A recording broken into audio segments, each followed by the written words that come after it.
Ask her how many people are still in there. After hearing a plane crash in Galveston's Bay, Harry, also known as Sky Decker, never thought this would be the outcome. I intend to maybe go visit them in Mexico. I don't know. I hope to stay in touch with them, and I, just wish them to have a full recovery. Days after Decker jumped in a boat and navigated thick fog, he got to meet the women he helped save at the hospital. A week ago, the Mexican Navy says the women were part of a plane crash involving their crew.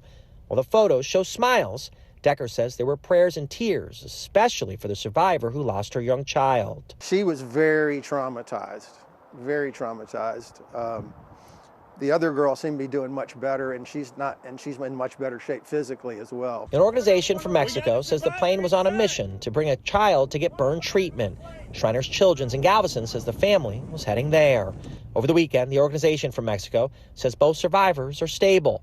They say the injured nurse is Miriam. They identify the other survivor as Julia. The Mexican Navy says 4 of its members died, as well as a doctor and child. The NTSB is investigating the crash today. We asked the agency if there was an update. A spokesperson told us there was nothing new. However, they say the preliminary report should be released at some point next month. They say they're going to investigate the plane, pilot, and weather conditions from that day, which at the time, the National Weather Service says the visibility from fog was less than 1/4 of a mile. I just immediately attributed it to the fog, but maybe there's more to the story, because from what I understand, they lost communication with the plane for about 10 minutes prior to the crash. That seems very strange. It was the Mexican president who says they're investigating the loss in communication. As for the survivors, Decker says they couldn't tell him much. She said she didn't remember the crash at all. She said she just remembers coming to, and luckily she was kind of draped over I guess you'd call it a gurney or a stretcher.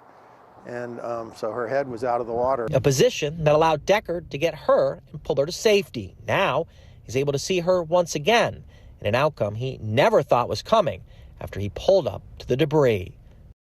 And as Nick Notario said, the cause of the crash under investigation, but we do know a special bulletin was issued to pilots about worsening conditions, as he mentioned, on December 22nd, just minutes before the crash.